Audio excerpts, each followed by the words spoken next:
Hello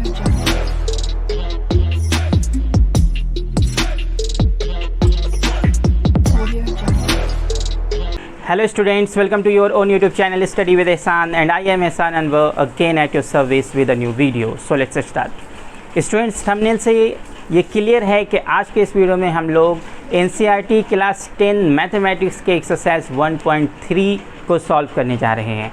और आप ये भी जानते हैं कि इस एक्सरसाइज में प्रूविंग टाइप क्वेश्चंस हैं। For example, the first question of this exercise is written on the board, prove that √5 is irrational.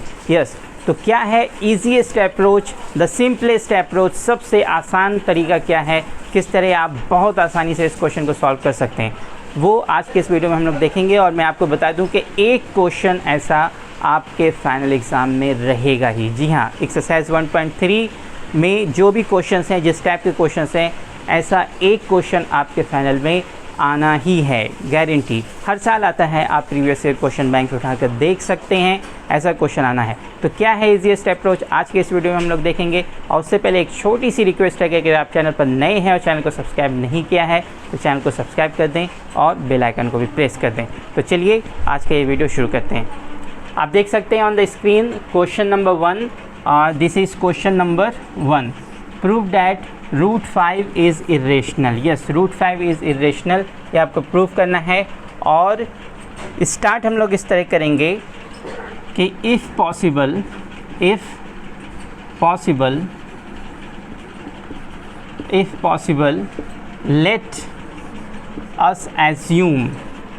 let us assume to the contrary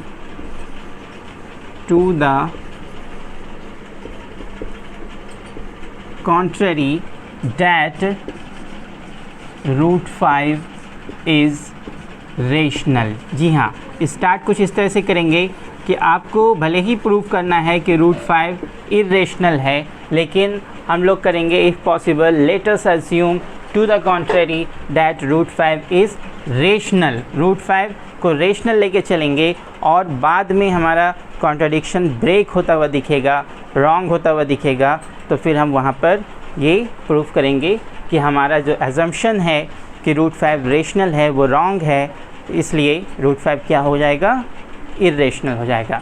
तो this is the way that we are going and this is what we are going to do in this question and how see. If possible, let us assume to the contrary that √5 is rational, and we know what are rational numbers. Rational numbers are the numbers which can be written in the form P upon Q, where P and Q both are integers but Q is not equal to 0. Yes, this we know, we have studied several times in our earlier classes. And √5 equal to A upon B. Yes, if possible, हम लोग ने क्या consider कर लिया कि possible, if possible let us assume to the contrary that √5 is rational, and when √5 is rational it can be written in the form of A upon B. अगले classes में हम लोग P upon Q लिखते थे, यहाँ हम लोगों ने A upon B लिया। और क्या लिखेंगे, वेयर A and B क्या है, इंटीजर्स हैं, and they are co-prime. Yes, they are co-prime. You will write where A and B are co-primes, where A and B are co-primes and B not equal to 0. जी हाँ, where आपका A और B दोनों क्या है, को primes है, और B आपका not equal to 0। And the next step is squaring on both the sides. अब यहाँ से क्या करेंगे, squaring on both the sides. आप स्टेप्स याद रखेंगे। सबसे पहले हम लोग क्या करिए, let us assume to the contrary that √5 is rational, and when √5 is rational it can be written in the form of A upon V, where A and B are co-primes and B not equal to 0. और co-primes क्या है, A and B are integers and their HCF is 1. When the HCF of two integers is 1, they are said to be co-prime. then squaring on both the root 5 equal to a upon b. When you square, then root 5 whole square and a upon b also whole square. Then root 5 square, it becomes 5, and this a upon b whole square, that is a square upon b square. And from here we will cross multiply, that means 5b square equal to a square. ये आपका आ गया 5b square equal to a square. तो यहाँ तक पहले आप note कर लें, उसके बाद फिर हम लोग आगे देखते हैं और इसे इक्वेशन 1 बना लेते हैं. ठीक है, यहाँ तक बात समझ में आ गई. सबसे पहले if possible let us assume to the contrary that root 5 is rational, and when it is rational then root 5 can be written as in the form of a upon b, and we have studied in earlier classes in the form of p upon q. p upon q की जगह पर a upon b भी लिख सकते हैं, where a and b are co-primes and b not equal to 0. और मैंने आपको बता दिया कि co-primes क्या होते हैं. 2 numbers are co-primes और 2 integers are co-primes if their HCF is 1. बात समझ में आ गई. फिर उसके बाद हम लोगों ने क्या किया, इसी एक्सप्रेशन को root 5 equal to a upon b को squaring on both the sides, और ये क्या हो गया, रूट 5 का square and a upon b whole square. Root 5 का स्क्वायर आपका 5 हो गया, and this is a square upon b square, and by cross multiplication we get 5b square equal to a square, equation 1. बात समझ में आ गई ये. और फिर अब इसे इरेज कर देता हूँ ताकि फिर आगे कैलकुलेशन प्रोसीड किया जा सके. 5b square equal to a square, ये आपका इक्वेशन आ गया था. 5b square equal to a square, इसे मैंने ऊपर लिख लिया ताकि आपको ये समझ में आ जाए. तो यहाँ तक हम लोग आ चुके थे. 5b square equal to a square, equation 1 बन चुका है. अब आगे देखिए क्या करना है. When 5b square equal to a square, this means therefore a square is divisible by 5. a square is divisible by 5. ये बात समझ में आ गई. a square equal to 5b square है, डैट मीन्स a स्क्वायर 5 से क्या हो गया, डिविजिबल हो गया, because a square equal to 5 into B square. 5 into B square, ये 5 से मल्टीप्लाई हो रहा है, it is equal to a square. तो a स्क्वायर आपका 5 से डिविजिबल हो गया, और which implies that a is divisible by 5.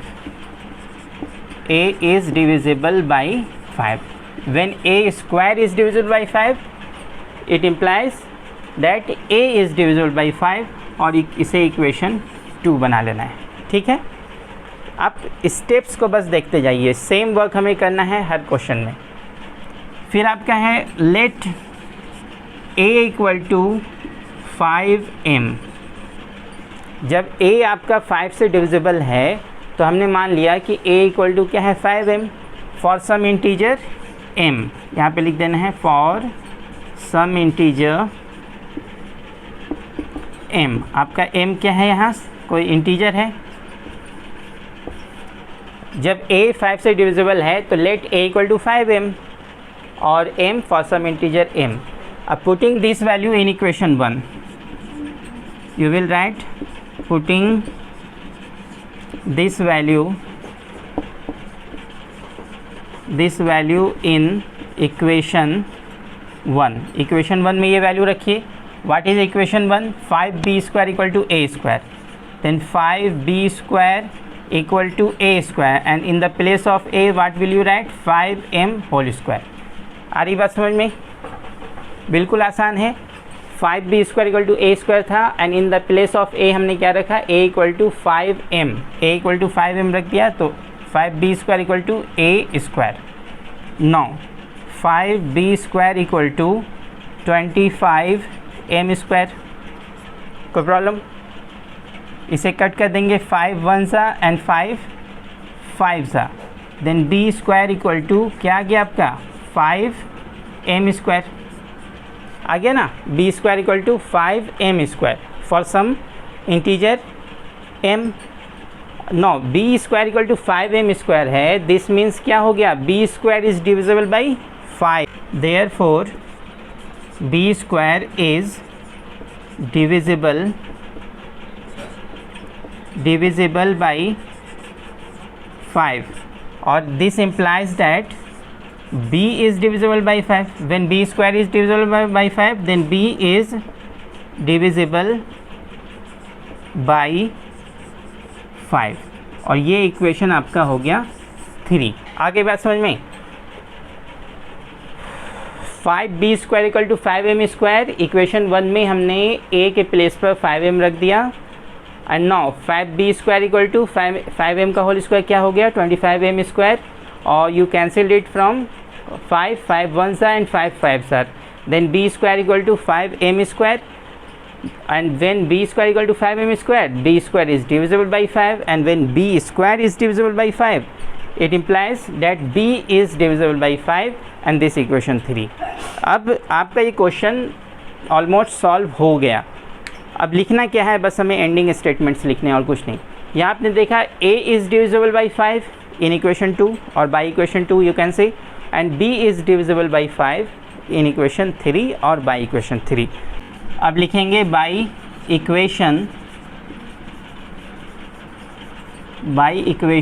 2 and 3, by equation 2 and 3, by equation 2 and 3 क्या देखा हमने, इक्वेशन 2 में क्या था, a is divisible by 5 and by equation 3 b is divisible by 5, then by equation 2 and 3 5 is a common factor, 5 is a common factor of a and b।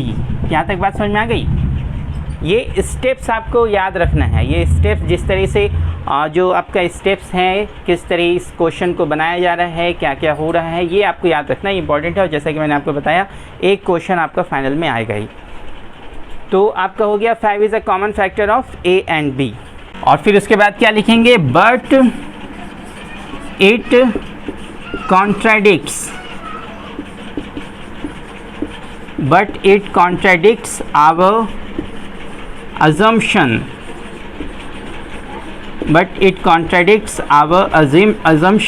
that